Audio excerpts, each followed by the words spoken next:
Chapter 80। उसे समझ नहीं आ रहा था कि बिना मल्होत्रा परिवार के बिना वह क्या करेगी। अब ती उसका जेल जाना भी तय हो गया था। उसे अच्छी तरह से पता था कि सलाखों के पीछे क्या होता है।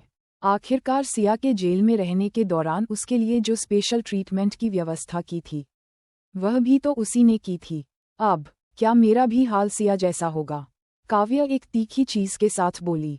इसी बीच हॉस्पिटल में जो कुछ भी हुआ था उसकी इन्फॉर्मेशन राघव तक पहुंच गई थी। ऐसा नहीं थी कि उसे काव्य की परवाह थी, बल्कि सिया की वजह से उसने किसी को सिचुएशन पर नजर रखने का ऑर्डर दिया था। उसने उसे सारी जानकारी दी और एक पल की खामोशी के बाद सिया ने कहा, पर नजर रखने की कोई जरूरत नहीं है। काव्य का चैप्टर लगभग खत्म हो चुका था, बस इतना जानना ही काफी था। अब सिया अपनी जिंदगी का एक पल बेमतलब के लोगों पर जाहिर नहीं करना चाहती थी। ठीक है, राघव उसके सामने झुक गया और उसके गालों पर एक किस कर दिया। ये देख सिया के चेहरे पर स्माइल आ गई, लेकिन राघव के लिए शायद गालों पर की काफी नहीं था। धीरे धीरे वह उसकी होठों की तरफ बढ़ने लगा और दोनों के बीच इंटेंस माहौल बन गया। दोनों डीप किस करने लगे। दोनों में से कोई भी एक दूसरे को छोड़ने के लिए तैयार ही नहीं था। राघव जब पीछे हटा तब तक सिया के लिप्स सूज चुके थे। उसने अपना अंगूठा उसके होठों पर फेरा, उन्हें हल्के से दबाया और फिर अनिच्छा से छोड़ दिया। सिया को दर्द की तीस उठी और वो भी एक कदम दूर हो गई और जाने लगी। कहाँ जा रही हो? क्या तुम दादी से मिलने जा रही हो? चलो मैं तुम्हें छोड़ देता हूँ, राघव ने जाती हुई सिया को देखकर कहा। सिया ने सिर हिलाया और जल्दी से अपना कोट उठाया। वह महसूस कर पा रही थी कि राघव की आंखें अभी भी उसे देख रही थी, पर सिया अभी कुछ नहीं करना चाहती थी। हालांकि उसने कभी राघव का विरोध नहीं किया था, लेकिन वो अभी थोड़ा समय लेना चाहती थी।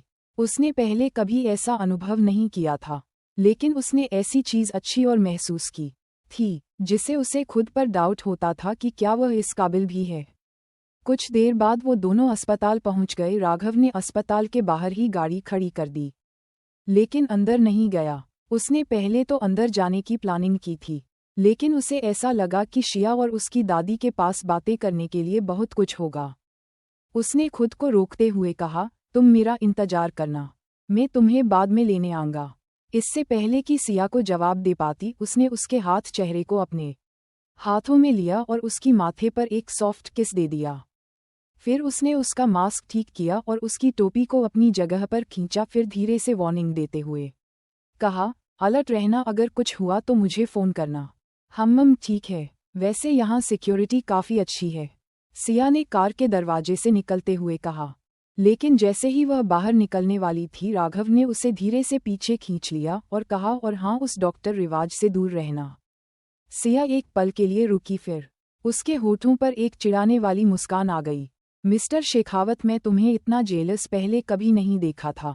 हालांकि राघव को उसके चिढ़ाने से कोई फर्क नहीं पड़ रहा था। उसने कोई को खींचा और उसके बाहर निकलने से पहले उसे ठीक किया और कहा, तुम्हारे लिए यही अच्छा होगा, तुम मुझे जेलस होने का कोई मौका नहीं दो तो, वरना इसके नतीजे उम्मीद से बाहर हो सकते हैं।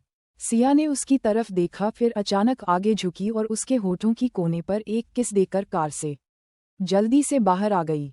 राघव ने उसे जगह को छुआ जहां उसने उसे किस दी थी। उसकी नज़रें पहले से कहीं ज्यादा सॉफ्ट हो गई। हॉस्पिटल मास्क पहने लोगों से भरा हुआ था, इसलिए सिया अलग नहीं देखी। वह जल्दी से अपनी दादी के कमरे में गई जहां डॉक्टर रिवाज उनकी जांच कर रहे थे। किसी को चुपके से अंदर आते देख उन्होंने भौहें सिकोड़ ली, लेकिन जब सिया ने अपना मास्क उतारा तो उनके चेहरे पर शौकन भाव आ गई। फिर तुरंत उनके चेहरे पर स्माइल आ गई और उसे अंदर बुलाते हुए कहा, सिया, मैं भी तुम्हारी दादी से तुम्हारे बारे में ही बात कर रहा था। मैंने कुछ दिन पहले हुई लाइव स्ट्रीम देखी थी, तुम तो सचमुच जीनियस हो। थैंक यू डॉक्टर, सिया ने कहा, आपने जो कुछ पिछले कुछ दिनों में मेरे लिए किया है उसके लिए थैंक यू। दरअसल पिछले कुछ दिनों से वह दादी से मिलने नहीं आ सकी थी और उसने डॉक्टर रिवाज को फ़ोन करके उनकी देखभाल करने को कहा था। सिया, मुझे धन्यवाद कहने की कोई ज़रूरत नहीं है, रिवाज ने कहा। हालांकि वह सिया को और भी बहुत कुछ कहना चाहता था, लेकिन वह जानता था कि शिया और उसकी दादी के पास बात करने के लिए बहुत कुछ है। कुछ देर बाद डॉक्टर रिवाज ने सारे चेकअप किया और उनकी कंडीशन के बारे में सिया को डिटेल देकर उन दोनों को बात करने के लिए अकेला छोड़ दिया। सिया, दादी ने अपनी सिया का हाथ थाम लिया। उनकी आंखें आंसुओं से चमक रही थी। उसे देखने से पहले वह बहुत कुछ कहना चाहती थी, लेकिन अब जब सिया यहाँ थी तो उन्हें समझ नहीं आ रहा था कि मैं शुरुआत कहाँ से करें। उन्हें पता था कि उनकी पोती ऐसी इंसान नहीं है जो कानून तोड़ती हो। मल्होत्रा परिवार उसके साथ ऐसा व्यवहार कैसे कर सकता था? आखिर में उनकी सगी बेटी थी, वह उसे इतना गहरा सदमा कैसे दे सकते थे? शिया जानती थी कि उसकी दादी क्या कहना चाहती हैं, इसलिए उसने धीरे से उनका हाथ दबाया और उन्हें दिलासा देते हुए कहा, दादी यह सब पास्ट की बात थी, खत्म हो गई। हाँ, सब खत्म हो गया। वह अंधेरा, बहुत दुख, सब पास्ट की बात हो चुकी है। सिया नहीं चाहती थी कि उसकी दादी खुद को दोषी महसूस करें और खुद को दोषी ठहराए, इसलिए उसने जल्दी से बात बदल दी। आप जानती हैं दादी, मेरा रिसर्च पहले से ही लैब टेस्टिंग में चल रहा है। अगला स्टेप क्लिनिकल स्टेज पर होगा और जब ये पूरा हो जाएगा तो सबसे पहले मैं आपके लिए दवा लेकर आऊंगी।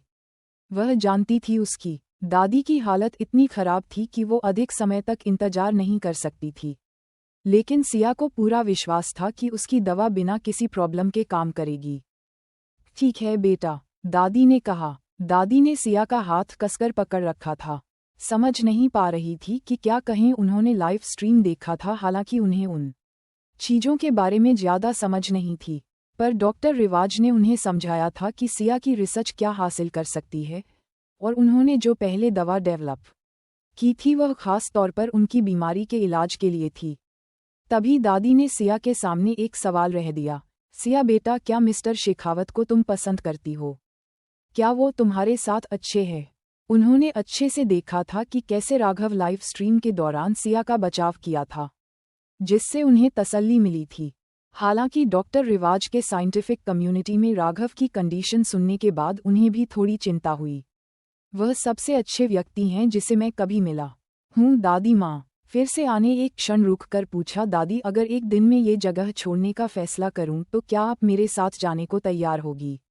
उसे दिन राघव की बातों ने उसके अंदर कुछ हलचल सी मचा दी थी। अब जब यहाँ सब कुछ शॉर्ट आउट हो गया है तो अब वह यहाँ नहीं रहना चाहती थी। बाहर की दुनिया बहुत बड़ी थी। वह देखना चाहती थी कि वह कितनी दूर तक जा सकती है। सिया, तुम जहाँ भी जाओगी दादी तुम्हारे साथ जाएगी। दादी ने सिया का हाथ थपथपाया और उसे दिलासा दिया, इस आश्वासन के साथ कि सिया पूरी तरह से निश्चित हो गई।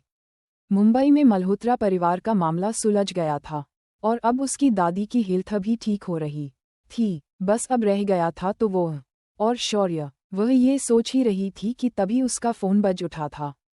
एक अनजान नंबर था। पिछले कुछ दिनों से वह अनजान कॉल्स को इग्नोर कर रही थी, लेकिन इस बार उसने फ़ोन उठाने का फैसला किया।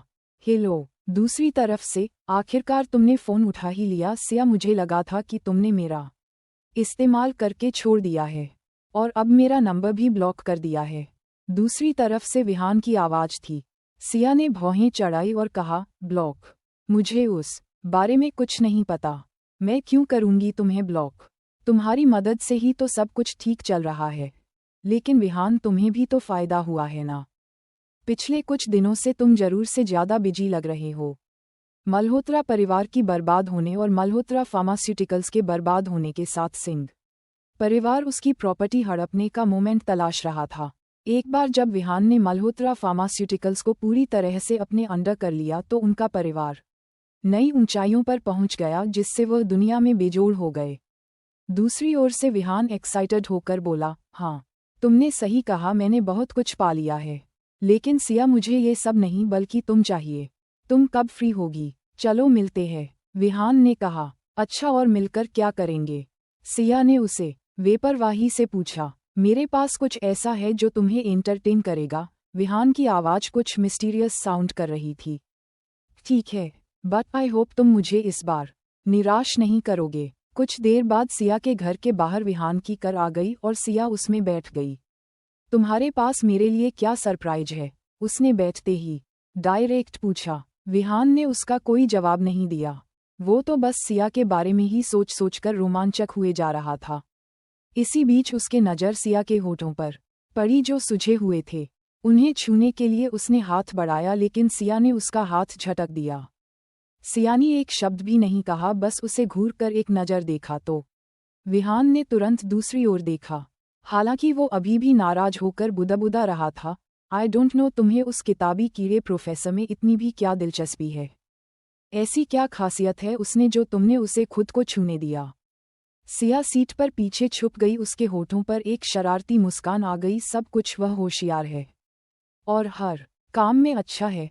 उसकी यह बात सुनकर विहान को वो अपना एक राइवल सा महसूस हुआ।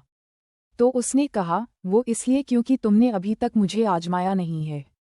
मैं उससे कहीं बेहतर हूँ। यकीन नहीं है तो आजमा कर देख लो। सिया ने इस बात को सुनकर उसकी ओर अपना सिर घुमाया और तिरछी नज़रों से उसे देखा और कहा, अगर तुम मुझे खुद को अपनी मर्जी से इस्तेमाल करने दो तो मुझे कोई एतराज नहीं हो गए हैं तुम्हें आजमाने में। ये सुनकर राघव के साथ बैठ ऋषभ, जो ये कन्वर्सेशन रिकॉर्डिंग डिवाइस के जरिए सुन रहा था, उसके से पानी बाहर निकल गया। इस पर राघव ने उसे घूर कर देखा तो उसने झट से पानी पोंछा और साथ ही राघव पर नज़र गड़ाए रहा। क्या महान प्रोफेसर राघव वाकई इतनी सॉफ्ट हार्टेड थे कि उन्हें इस तरह उनके मुंह पर धोखा दिया जा रहा है? ऋषभ को लगा जैसे उसके चारों तरफ चींटियां रंग रही हो। वह ये जानने के लिए बेताब था लेकिन पूछने की हिम्मत नहीं जुटा पा रहा था। इसी बीच राघव के एक्सप्रेशन समझ से बाहर थे। उससे थोड़ी देर पहले यूनिवर्सिटी के काम निपटाने के बाद सिया का फ़ोन आया था जिसमें उसने उसे बताया कि वह उसके पीछे ना आए क्योंकि विहान उससे मिलना चाहता था। हालांकि वह नाराज था। वो विहान के सिया के आसपास भी नहीं देखना चाहता था। लेकिन सिया ने जोर देकर कहा, सबूत इकट्ठा करने का ये अच्छा मौका है।